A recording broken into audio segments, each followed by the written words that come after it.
अस्सलाम वालेकुम। Programme special talk में आया फयाज़ कुरैशी। नाज़रीन, मुल्क की जेका मजमूई सियासी सूरत हाल है उन खां पोइ जेको माशी बहरान है उन ते बि हिन वक़्तु सूरत हाल ॾींहुं ब ॾींहुं जेका गणती जोगी थींदी थी पई वञे। ख़ासि तौर ते जेको मुल्क में डॉलर जी जेका खोट है उनमें खाद पीत जी जेका शयूं आहिनि उन्हनि जे बहरान जो ख़दशो पैदा थी वियो आहे। ख़ासि तौर ते बैंकुनि पारां इम्पोर्टर्स के डॉलर जेको आहे उहो ॾियण खां इनकार करे छॾियो आहे। इन सूरत हाल में जिते 25 जून खां पोइ शिपमेंट न वठण जे हवाले सां बि हिदायतूं जारी कयूं वेंदियूं आहिनि। समूरी सूरत हाल में छा मुल्क जो जेको माशी सिनेरियो पैदा थींदो ऐं मुस्तक़बिल में मुल्क जे लाइ कहिड़ा जेके मसइला पेश थींदा उन हवाले सां ख़ासि तौर ते ग़िज़ाई खोट या अहिड़े क़िस्म जा मामला आहिनि या जेको तिजारती मामिलो आहे उन ते बि जेका इंतिहाई ॻणती जोगी सूरत हाल पैदा थींदी पई वञे। ख़ासि तौर ते मुल्क में जेको IMF पारां जेका क़िस्त जारी करण खां इनकार ऐं पोइ हुकूमत इन खां गॾोगॾु जेका बिना IMF जे बजट जोड़ी आहे इन सां केतिरा ई मसइला ऐं मुश्किलातूं पेश अची चुकियूं आहिनि। इन हवाले सां चाइना पारां पाकिस्तान जी मदद कई वई आहे। $1 अरब जेको चाइना पारां पाकिस्तान खे ॾिनो वियो आहे उन सां पाकिस्तान जा जेके परॾेही ख़ज़ाना उन में त कुझु अटे में लूण जे मुनासिबत सां जेका सूरत हाल आहे उन में बहितरी जी उमेद त नज़र आई है। पर ॾिठो वञे त ओवरऑल मुल्क जी जेका मजमूई सूरत हाल है उनमें बेरोज़गारी महंगाई ऐं इहे जेके मसइला आहिनि उहे ॾींहुं ब ॾींहुं वधी रहिया आहिनि ऐं माण्हू मुश्किलातुनि जे वर चढ़िया आहिनि। ख़ासि तौर ते हाणोको जेको यूनान वारो वाक़ियो आहे उनमें जेके परॾे वेंदड़ माण्हू ॿेड़ियुनि में जिन जी अक्सरियत पाकिस्तानी हुई उहे पिणु पंहिंजी जानियूं विञाए वेठा। त मुल्क जी जेका ग़ैर यकीनी वारी जेका माशी सूरत हाल आहे उन ते हर तबिको परेशान आहे। इन हवाले सां असां सां प्रोग्राम में जॉइन कयो आहे Korangi association of trade and industry काटी जो सदर फराज़ुर रहमान साहब। अस्सलाम वालेकुम। वालेकुम सलाम जनाब।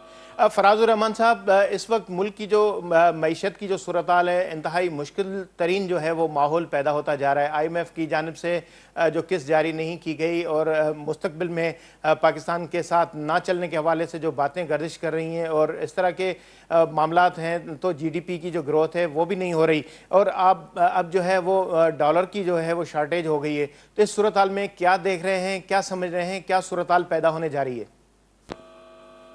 बिस्मिल्लाहिर्रहमानिर्रहीम। बहुत शुक्रिया कि आपने मेरा मौक़िफ़ जानने की कोशिश की। बात यह है कि इस वक्त जो सूरत हाल है वो ज़ाहिर है कोई धगी चुपी नहीं है। इस वक्त मुल्क हमारा जो है वो वेंटिलेटर पे अभी से नहीं है। तकरीबन इस बात को भी 2 साल हो गए जब हमने पहली दफ़ा पाबंदी लगाई थी मुफ्ती इस्माइल साहब के सामने कि जो तायुश की जो चीज़ें हैं उनको रोका जाए। मगर बात यह है कि देखें, बात ये पॉलिसीज जो होती है ना, छोटी छोटी गलतियां जो होती हैं वो हमारी, जैसे कहते हैं ना कि एक मौलवी की गलती जो है ना वो बड़ी पकड़ी जाती है बनिस्बत एक आम मौलवी के जो फॉलोअर्स हैं उसकी कम पकड़ी जाती है। बिल्कुल इसी तरीके से एक लीडर की गलती भी ज़्यादा होती है बनिस्बत उसके फॉलोअर के ज़रिए। अब मुफ्ती इस्माइल साहब ने जब ये ब्लॉकिंग की तो उस वक्त उन्हें जो है वो एक मशावरत करनी चाहिए थी बिजनेस कम्युनिटी के साथ और जज्बाती फैसले की तरफ नहीं जाना चाहिए था। तो जज्बाती फैसला ये हुआ कि जी उन्होंने जो है वो देखें गाड़ियां भी तायुश वाली जो चीज़ें हैं उनमें शामिल है, मगर गाड़ियों की ड्यूटी के पैसे भी बाहर से आते हैं और गाड़ी के लिए पैसे भी बाहर नहीं भेजने पड़ते।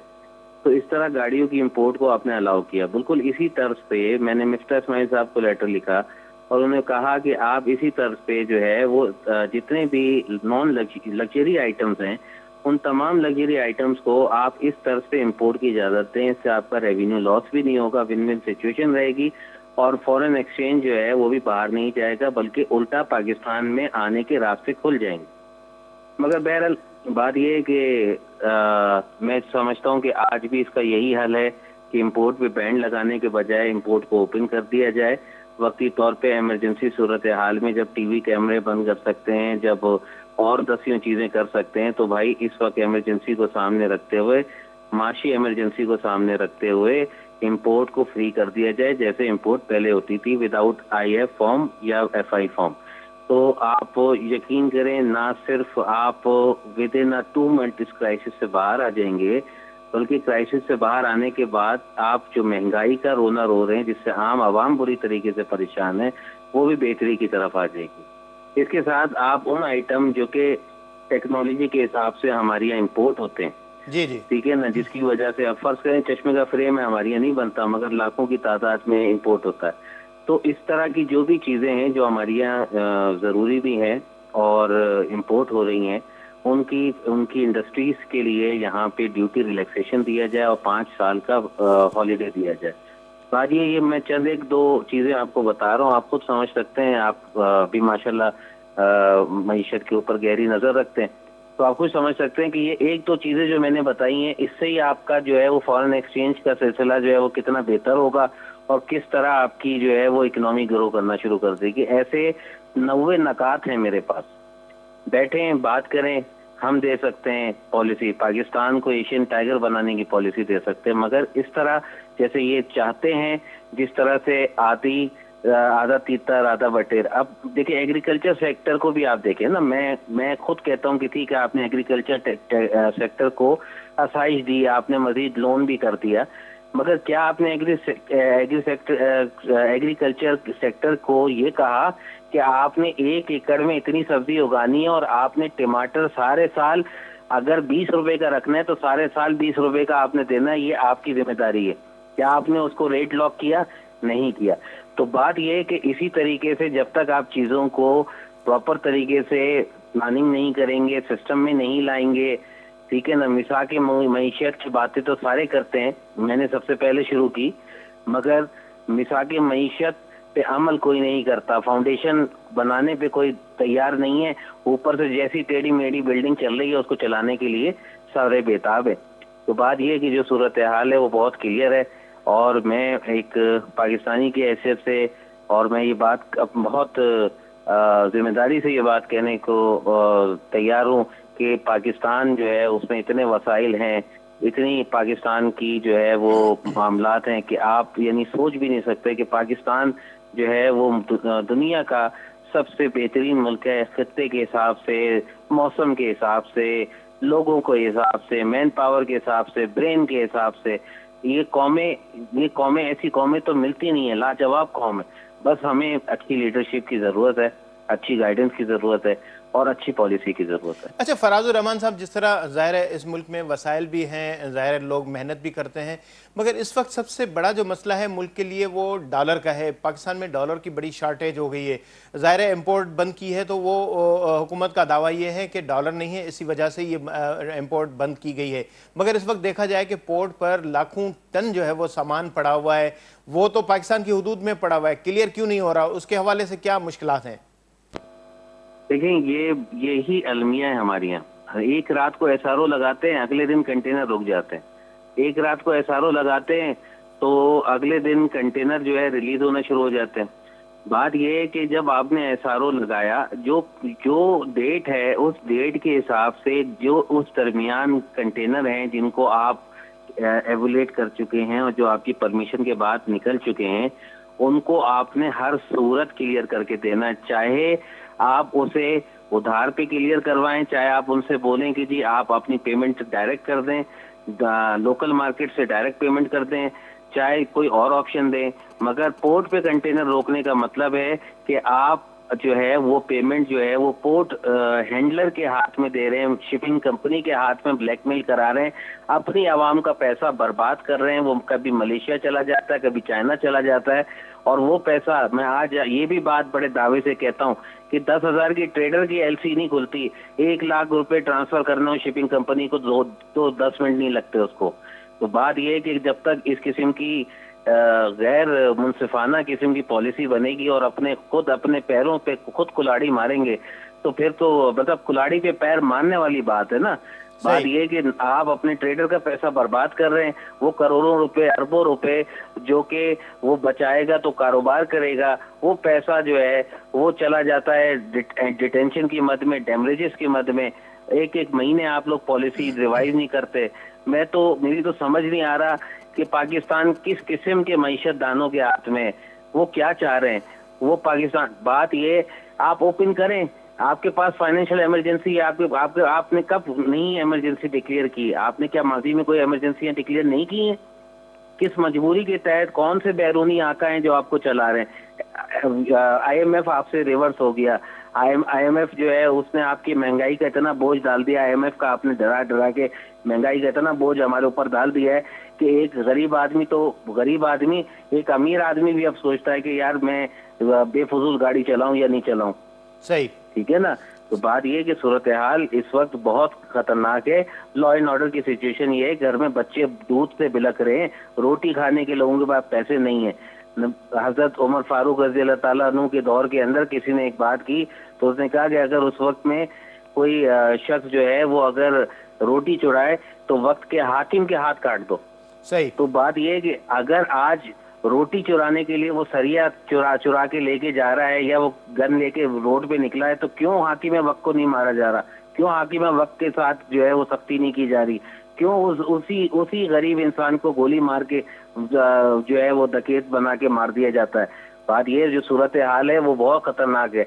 ये सिविल वॉर की तरफ जा रही है। आप आपस में एक तरफ जो है वो आप कहीं लेके जा रहे हैं पाकिस्तान को, दूसरी तरफ पॉलिसी कोई खींच के कहीं लेके जा रहा है। पाकिस्तान से कोई भी मुखलिस नहीं है। अगर वकील यकीन करे पाकिस्तान से मुखलिस होना, तो सिर्फ और सिर्फ 1 साल लगना है। पाकिस्तान ने वाकई अपनी जीडीपी को 9% पे ले जाना है। सीपैक ऑन करें, चीजें ऑन करें, जॉब अपॉर्चुनिटी ऑन हो जाएंगी। अभी मैंने उनको अशफाक तोला को बुलाया, उन्होंने कहा कि भाई फराज साहब, हमने सिर्फ सीपैक को जो अभी डाउन किया, उस सीपैक को डाउन करने से हमारी जो है वो ये समझ लें इतने अरब का नुकसान हुआ और ये चीजें हुई है। तो कहाँ है हमारी हुकूमत? क्या देख रही है हमारी हुकूमत? फॉरेन डायरेक्ट इन्वेस्टमेंट हमारी 2.5 साल से रुकी हुई है इसी वजह से, सीपैक की वजह से।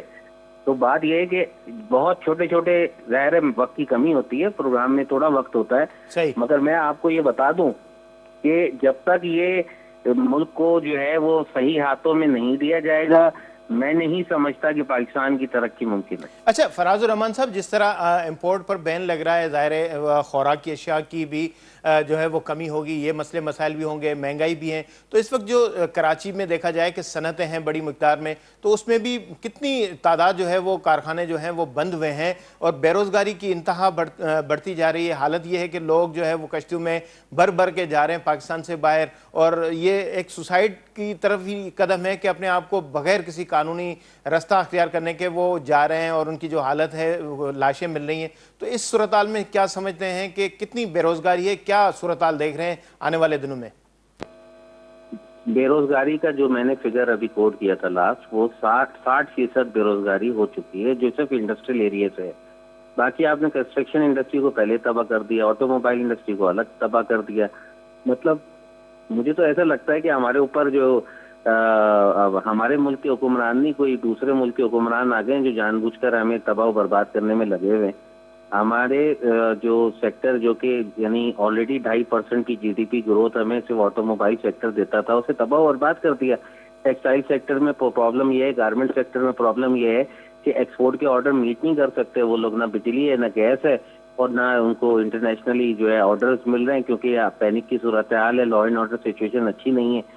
बात यह है कि जो सारे सूरत हाल है, इस सूरत हाल के अंदर जो है मैं समझता हूँ कि बहुत ही ज़्यादा ये तकलीफ दे अमल है कि जो शिप का हादसा हुआ और फिर उसके बाद जो जैसे लोगों की लाशें मिल रही हैं, बाहर जाने की कोशिश कर रहे हैं, वो अपनी बच्चों के लिए खुराक सांसें तलाश करने जा रहे हैं, जो बाहर जाने की भी कोशिश कर रहे हैं। बात यह है कि यही वो लोग थे जब ये पाकिस्तान बना तो जोग दर जोग यहाँ पे आए और वो उस वक्त भी अपनी जानें देख के यहाँ पे एक अजीम जिंदगी गुजारने के लिए आए थे।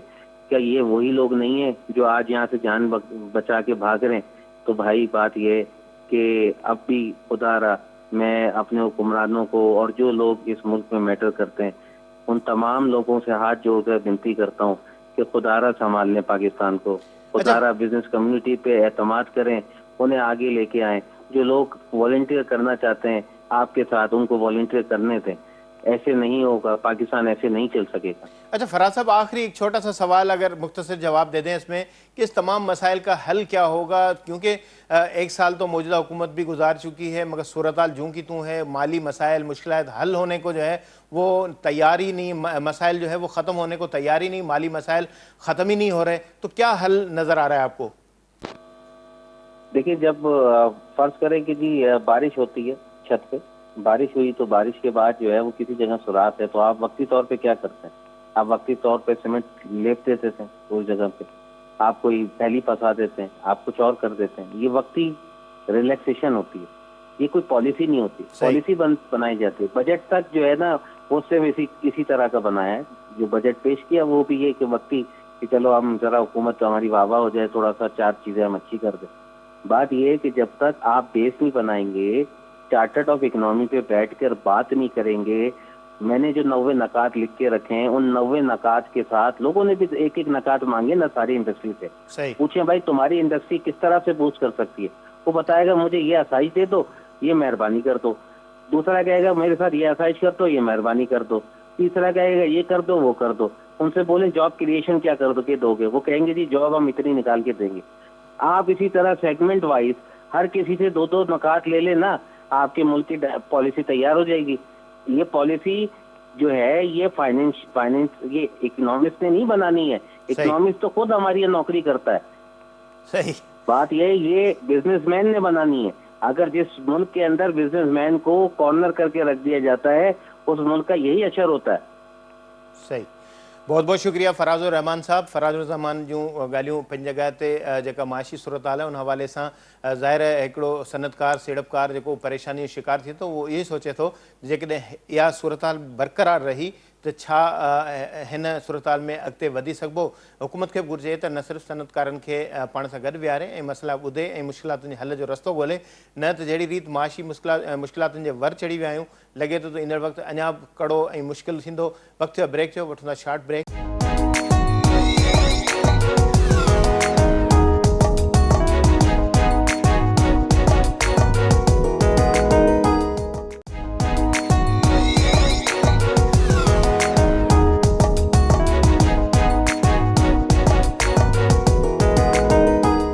Welcome back. जहिड़ी रीति ॻाल्हि ॿोल करे रहियासीं मुल्क जी जेका माशी सूरत हाल आहे, ख़ासि तौर ते इन वक़्तु जेको डॉलर जेको आहे उनजी खोट आहे। बैंकुनि इम्पोर्टर्स खे मना करे छॾियो आहे त उहो पंहिंजा जेके ऑर्डर जेके आहिनि शिपमेंट जेके आहिनि उहे न वठनि। त इहा मुल्क जी जेका माशी सूरत हाल आहे, हिकु पासे IMF पाकिस्तान खे जवाबु ॾेई छॾियो ऐं मुल्क जेको इंतिहाई मुश्किल सूरत हाल में गुज़री रहियो आहे। पाकिस्तान जो दोस्त चाइना मुल्क उन पारां $1 अरब जेको मद में जेका रीशेड्यूल अमाउंट आहे उहा पाकिस्तान खे मुहैया कई। उन हवाले सां कुझु बहितरी जा कुझु जेका चिंगारी आहे उहा नज़र आई आहे, पर ज़ाहिर मुल्क माशी सूरत हाल जे वर चढ़ियल आहे। हिकु पासे जिते माशी सूरत हाल आहे उते बेरोज़गारी महांगाई बि आहे।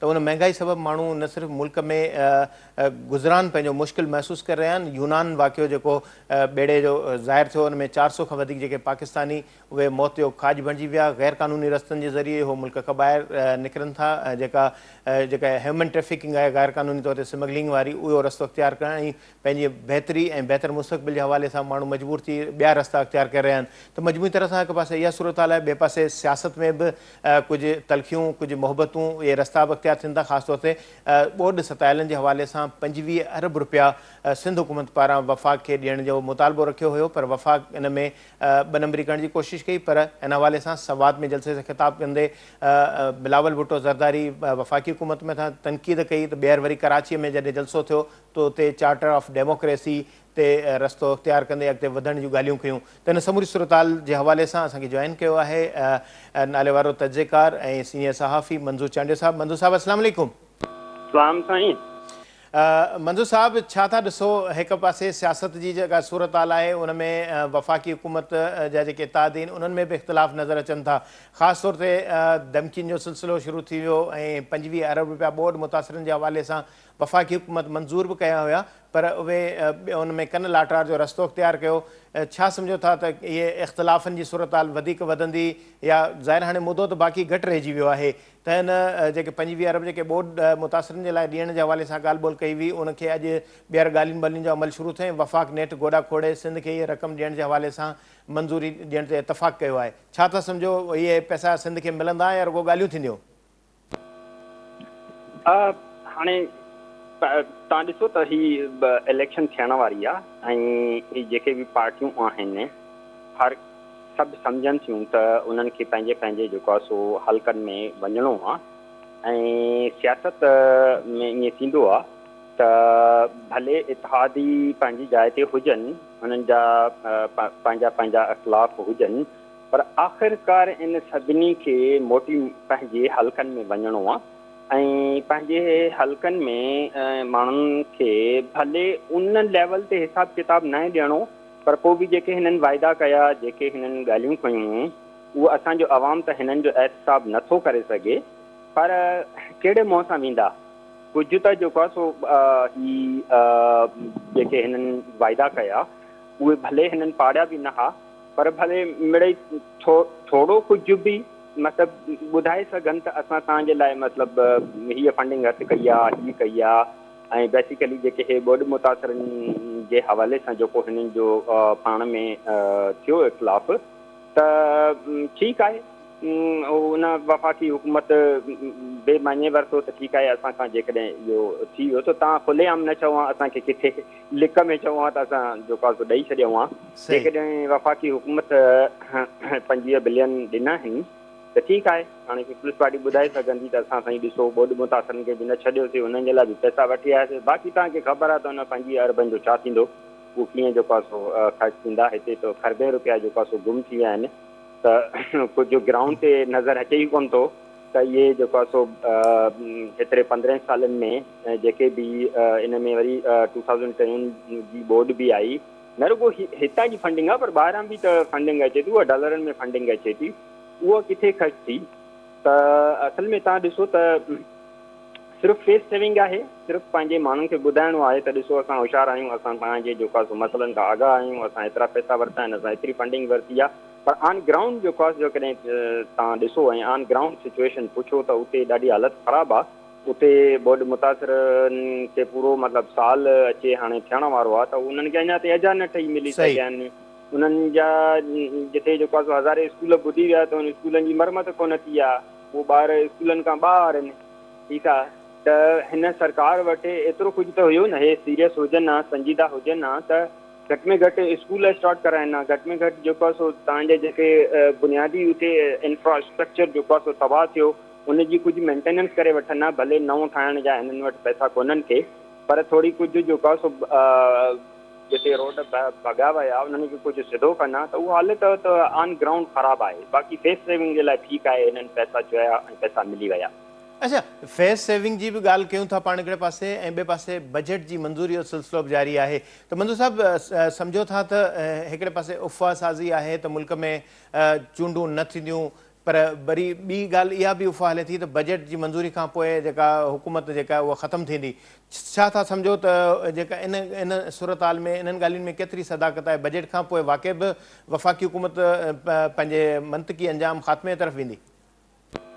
ॾिसो साईं, पार्लियामेंट जो टेन्यूअर त पूरो थिए थो न, पार्लियामेंट जो टेन्यूअर त नथो वधी सघे न।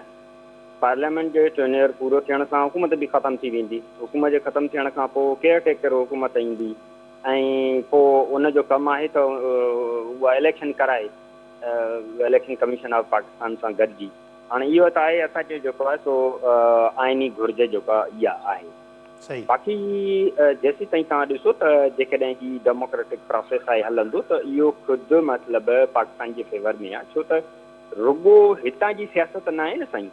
हे पाकिस्तान जी मतिलबु जेके मामला आहिनि उहे नेशनल ऐं इंटरनेशनल लेवल ते विछड़ियल आहिनि। रुॻो ईअं चइजे त जेको आहे सो हीअ चाहिनि त इलेक्शन थींदी या हीअ न चाहिनि त इलेक्शन थींदी।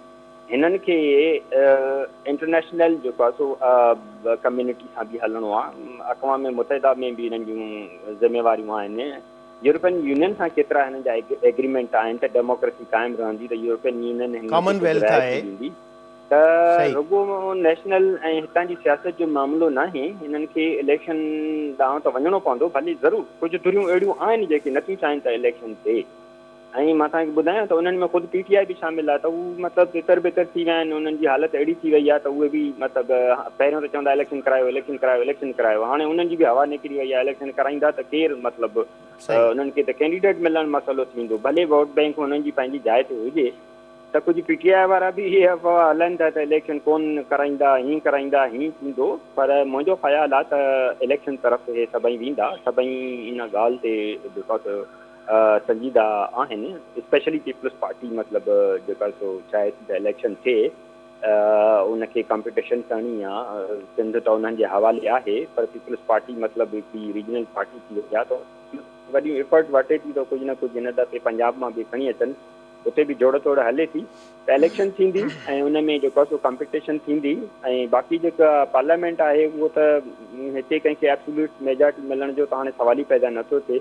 जो पाकिस्तान मतिलबु तक़रीबन जेको आहे सो सियासी तौरु डिवाइड थी वियो आहे। डिफरेंट जेको आहे सो पार्टियुनि जा स्टेक आहिनि, डिफरेंट ख़्याल आहिनि, हर कंहिं पार्टियुनि जा पंहिंजा मंशूर आहिनि, पंहिंजे पंहिंजे जेको आहे सो हुन मंशूर सां मैदान में ईंदा ऐं पोइ ॾिठो वेंदो त कंहिंखे केतिरियूं सीटूं मिलनि थियूं उहो त हाणे असां नथा चई सघूं, पर कंहिंखे एब्सोल्यूट मेजॉरिटी कोन मिलंदी, का पार्टी पंहिंजे तरफ़ खां गवर्नमेंट कोन ठाहे सघंदी। माना ईअं चइजे त मंदू साहिबु जेकॾहिं ईंदड़ हुकूमत ईंदी त उन जे लाइ बि इहे ख़दशा हूंदा त उहा कॉकटेल टाइप जी हुकूमत हूंदी, गॾियल तौर जी हूंदी। बिल्कुलु मख़लूत हुकूमत हूंदी, पोइ ॾिसजे त उहो केरु गॾिजी ठाहिनि था। ऐं छो त सूरत हाल कुझु अहिड़ी आहे त जेको मतिलबु सीनियरो साम्हूं बीहे थो त पीपल्स पार्टी जो त मुक़ाबिलो करण वारो सिंध में को आहे ई कोन को। बाक़ी पंजाब में कॉम्पिटिशन थींदी, उते PMLN आहे, पीपल्स पार्टी फर्स्ट वठे थी, PTI जो वोट बैंक आहे नो डाउट, मतिलबु पर उहा पार्टी जेको आहे सो कैंडिडेट मिलणु, उहो कैंडिडेट हिननि जा जेके स्ट्रॉन्ग इलेक्टेबल जेके हिननि खे ॾिना विया उहे तक़रीबन छॾे विया आहिनि। बाक़ी जेके नॉन इलेक्टेबल जेके ईंदा नवां मैदान में इमरान ख़ान जा माण्हू, त उहे कुझु खटंदा कुझु कोन खटंदा। त सूरत हाल इहा थींदी के PK में मुक़ाबिलो थींदो, PTI जो 2 दफ़ा उहे खटी आया, उते मौलाना साहब बि तयारी करे थो, अवामी नेशनल पार्टी बि तयारी करे थी, त KPK में बि कंहिंखे मेजॉरिटी मथां न मिले। बलोचिस्तान में त सदाईं का बि हिकु पार्टी न खटी ईंदी आहे। त ओवरऑल जेको सीनियरो बीहे थो त सिंध में त पीपल्स पार्टी अपोजिशन छॾी ई कान्हे का, हिन ते असां अलॻि ॻाल्हाईंदासीं त उहो ख़ुदि पीपल्स पार्टी जे फेवर में न आहे। त मतिलबु हिकिड़ी पार्टी हिकु माण्हू मैदान में लही ऐं जेको आहे सो भॼणु शुरू करे ऐं जेको आहे सो उते टक ते पहुची ऐं पंहिंजो हथु खणी चए त बाबा मां खटी वियुमि, त बाबा तूं खटी वञे त तूं हुअं ई अकेलो, तूं कॾहिं खटी वञे, तूं मैदान में छॾ त सही, तोसां हिकिड़ा 4 माण्हू ॿिया बि त तोसां कॉम्पिटिशन कनि न, मुक़ाबिलो कनि न, पोइ ख़बर पए बिना मुक़ाबले वारो सिलसिलो आहे, बिना मुक़ाबले वारो सिलसिलो आहे। जेकॾहिं ॾिठो वञे सिंध में तक़रीबन बिना मुक़ाबले माण्हू चूंडिजी ईंदा आहिनि। अच्छा मंजू साहिबु, हिकिड़े पासे इहा सूरत हाल आहे, ॿिए पासे मुल्क जी जेका माशी सूरत हाल आहे उहा बि इंतिहाई ख़राबु आहे। हिन वक़्तु जेकॾहिं पाण जाइज़ो वठूं ओवरऑल त जेका इम्पोर्ट आहे उनखे बि रोकण जी कोशिशि कई वई आहे। 5 जून खां पोइ शिपमेंट वठण जे हवाले सां बि इम्पोर्टर्स जेके उन्हनि खे रोकियो वियो आहे। हिकिड़े पासे इहा सूरत हाल आहे, ॿिए पासे वरी जेकॾहिं ॾिठो वञे त हिन सॼी जेका माशी बदहाली जी जेका सूरत हाल, उन सभु माण्हू बेरोज़गार थियनि पिया ऐं ख़ासि तौर ते हिन वक़्तु यूनान वारो जेको वाक़ियो थियो आहे उन में जेके ह्यूमन ट्रैफिकिंग थी आहे ऐं 400 खां वधीक जेके पाकिस्तानी उन में वॾो अंग आहे इहो मौत जो शिकार थियो आहे। इन सूरत हाल खे कीअं था ॾिसो? इहे रस्ता जेके आहिनि गैर क़ानूनी तौर ते वञण जे हवाले सां इहे पाकिस्तान जे हक़ में सम्झो था त इहे दुरुस्त क़दम आहे? हा, हाणे इहे 2 इशू आहिनि, हिकिड़ो त जेको आहे सो इम्पोर्ट रोकी आहे हिननि, ऐं ॿियो जेको आहे सो ही जेको ॿेड़ी वारो हादसो थियो आहे। इन ॿिन्ही ते अलॻि अलॻि ॻाल्हायूं था। सभ खां पहिरियों ई इम्पोर्ट ते ॻाल्हायूं था त इम्पोर्ट हिननि जेके फूड आइटम आहिनि उहा बिल्कुलु रोके छॾी आहे। बाक़ी जेके ॿिया इम्पोर्ट जूं शयूं आहिनि उन्हनि जे लाइ LC खोलणु थोरो प्रॉब्लम थी वियो आहे, लेटर ऑफ क्रेडिट। हाणे लेटर ऑफ क्रेडिट न खुलंदो, दैट मीन कि तव्हांजे लाइ डॉलर जेको आहे सो पेमेंट न हूंदी।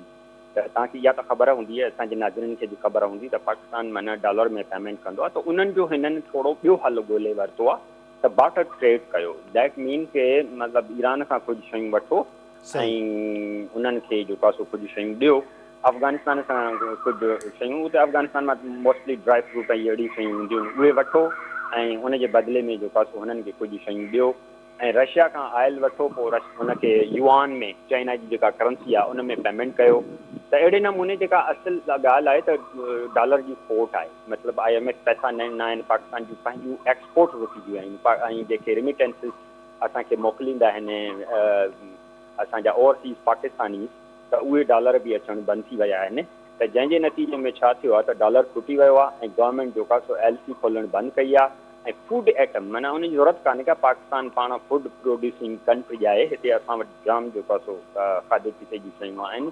त इहा जेको आहे सो तव्हांखे लग्ज़रियस खाधे जूं ऐं छो ज़रूरत आहे। ऐं मोस्टली जेको फूड आइटम ईंदा आहिनि उहे असांजा जेके एलीट क्लास आहे, जेके कुता ऐं ॿिलियूं पालींदा आहिनि, उन्हनि जो खाधो जेको आहे सो इम्पोर्ट थींदो आहे ऐं उनजो बि मिलियंस ऑफ डॉलर में उन्हनि जी पेमेंट करणी हूंदी आहे। त भले उहे वॾा माण्हू त अफोर्ड करे सघनि था, पर असांजी गवर्नमेंट एतिरी ग़रीब थी वई आहे जो उन वटि डॉलर कोन्हनि खे त उहे जेको आहे सो वॾनि माण्हुनि जा इहे जेके आइश आहिनि उहे जेको आहे उन जे कुतनि ऐं ॿिलनि जा जेके फूड ईंदा आहिनि इम्पोर्टेड, त असांजी गवर्नमेंट उहो जेको आहे सो अफोर्ड नथी करे सघे। ऐं हिकु ॻाल्हि हाणे ॿियो जेको तव्हांजो सुवालु हो त हितां खां माण्हू वञनि था, इहो यूनान तमामु वारो ॾुखोईंदड़ हिकिड़ो वाक़ियो थियो आहे। हिन में पाकिस्तानी शामिल हुया। पाकिस्तान में असांखे ख़बर आहे त पाकिस्तान में हिकिड़ी वॾी माफ़िया वेठी आहे जेका माण्हुनि खे एक्सप्लॉइट करे थी ऐं उन्हनि खे चवनि था त तव्हांखे जेको आहे असां फॉरेन मोकिले छॾींदासीं ऐं एतिरा 5 लख ॾियो 10 लख ॾियो ऐं केतिरनि माण्हुनि खां त इन खां वधीक जेको आहे सो पैसा वरिता वञनि था। त उन्हनि जो उहो बेसिकली जेको आहे सो ह्यूमन ट्रैफिकर्स आहिनि। उहे माण्हुनि खां जेको आहे सो हिकिड़ा अहिड़ा सुहाना ख़्वाब ॾेखारे उन्हनि खे हितां खां जेको आहे सो भर्ती करे ऐं हितां वठी ख़तरनाक हालतुनि में इन्हनि खे वठी था वञनि, स्पेशली लीबिया। ऐं लीबिया मां हुननि जेको आहे सो हिकिड़ो इजिप्शियन जेको आहे टूरिस्ट जहाज़ जेके हूंदा आहिनि उहो हथु कयो आहे। उन में 70 माण्हुनि खे हिननि भरे ऐं जेको आहे सो मेडिटेरेनियन सी क्रॉस कराइण जी कोशिशि कई आहे। हाणे डेफिनेटली उनखे तबाह कयो वियो आहे जहाज़ खे, या जहाज़ पाण ओवरलोडिंग जे करे तबाह थियो आहे। छा सूरत हाल थी आहे इहा त हाणे तहक़ीक़ थियणु खपे। असां हिते ॾेई कुझु नथा चई सघूं त जहाज़ सां छा हादसो पेश आयो। त उहे माण्हू खे जेको आहे सो मारिजी विया। इहे मोस्टली नौजवान हुया जेके तमामु जेको आहे सो सुहाना ख़्वाब खणी जेको आहे वञनि था त असां यूरोप में ऐं ॿियनि मुल्कनि में कुझु पैसा कमाईंदासीं ऐं पंहिंजे जेको आहे ख़ानदाननि खे पैसा मोकिलींदासीं। तो बेसिकली मंजूर साहब, जहिड़ी रीति ये पाण ॻाल्हि कयूं था ह्यूमन ट्रैफिकिंग जी, इन सां त पाकिस्तान जी जेका क्रेडिबिलिटी आहे उन ते बुरा असर पवंदा। छो त गैर क़ानूनी तौर ते जेकॾहिं पाकिस्तान खां एॾी वॾी तइदाद में माण्हू ॿियनि मुल्कनि ॾांहुं वेंदा त इहो हिकिड़ो माना जेको क़ानूनी वेंदड़ जेके माण्हू आहिनि उन्हनि जे लाइ बि रस्ता रोक न थींदी। कानून वारनि जी सही रस्ता रोक न थींदी, छो त जेके बि यूरोपियन कंट्रीज़ आहिनि, अमेरिका आहे, कैनेडा आहे, ऑस्ट्रेलिया आहे, उन्हनि खे ज़रूरत आहे कमु करण वारनि माण्हुनि जी। सही। त हाणे जेके कमु करण वारनि जी ज़रूरत जेका आहे उन्हनि खे उन्हनि जे मुताबिक़ त लीगल तरीक़े सां जेकॾहिं तव्हां वञो था त को मसइलो कोन्हे को। तव्हां उते जेको आहे हुननि जी जेके लीगल रिक्वायरमेंट आहिनि उहे सभु पूरियूं कयो ऐं उन तरफ़ वञो। मां तव्हांखे हिकिड़ो मिसाल थो ॾियां त कैनेडा जो हिकिड़ो सूबो आहे क्यूबेक, त हुननि खे जेको आहे सो 75,000 माण्हू खपनि पिया लो स्किल, माना जंहिंजी भले वॾी स्किल न हुजे। हुननि जो हिकिड़ो शर्त हो त तव्हांखे फ्रेंच ॿोली अचे, ठीकु आहे, पर लीगल रिक्वायरमेंट कैनेडा जी पूरियूं कयो ऐं तव्हां जेको आहे सो हलिया वञो उन्हनि मुल्कनि में। त लीगल जेके वे आहिनि उहे पंहिंजी जाइ ते मौजूदु आहिनि, लीगल जेके तरीक़ा आहिनि उहे मौजूदु आहिनि। ही असल में जेके माण्हू, छो त पाकिस्तान जी आबादी तमामु घणी वधी वई आहे ऐं पाकिस्तान में जेको आहे सो रोज़गार जा मौक़ा न आहिनि, त ही माण्हू पोइ उन्हनि वटि ह्यूमन जेके ट्रैफिकिंग कनि था उन्हनि वटि फासी था वञनि ऐं पाण जेको आहे सो तबाह कराए पंहिंजी ज़िंदगी विञाए था ॾियनि। ठीकु आहे, वॾी महिरबानी मंजूर चांडियो साहब। माण्हू जेकॾहिं क़ानूनी रस्तो इख़्तियार कंदा त दुनिया में केतिरा ई अहिड़ा मुल्क मौजूदु आहिनि जिते हू क़ानूनी रस्ते सां न सिर्फ़ु रोज़गार जा रस्ता हासिल करे सघनि था बल्कि खेनि आसानी सां अहिड़ा दग मिली बि सघनि था। पर जेकॾहिं अहिड़े क़िस्म जा गैर क़ानूनी ह्यूमन ट्रैफिकिंग जा जेके रस्ता इख़्तियार कया विया त यकीनन जहिड़ी रीति 400 खां वधीक माण्हू जेके यूनानी जहाज़ में पंहिंजी ज़िंदगी विञाए वेठा, त अहिड़े क़िस्म जा जेके हादसा ऐं हाञा जेके आहिनि उहे माण्हुनि जी मुश्किलातुनि जो सबबु बणिजी सघनि था। वॾी अक्सरियत जेको जिन जो तालुक़ु पंजाब जे मुख़्तलिफ़ ज़िलनि सां आहे उन्हनि जी जेका इहा वॾी जेका उन्हनि सां इहो हादसो पेश आयो आहे। त अहिड़े क़िस्म जा जेके ह्यूमन ट्रैफिकिंग जा रस्ता आहिनि उन्हनि में माण्हुनि खे एहतियात इख़्तियार करणु खपे हिन वक़्तु, छाकाणि त मुल्क वाक़ई माशी सूरत हाल जे मुश्किलुनि में फाथल आहे। त हुन सूरत हाल में बेरोज़गारी ऐं माण्हुनि जे लाइ जेके मसइला आहिनि उहे नवां दग ॻोल्हण जे लाइ ज़ाहिर कोशिशूं कंदा त बहितर इहो ई तरीक़ेकार आहे त जेकॾहिं क़ानूनी रस्तो इख़्तियार कयो वञे त मुंहिंजे ख़्याल में सभिनीनि जानियूं बि महफ़ूज़ रही सघनि थियूं ऐं उन्हनि खे बहितर रोज़गार बि हासिल थी सघे थो। प्रोग्राम जो वक़्तु पुॼाणी ते पतो, इजाज़त ॾींदा, अला भाई।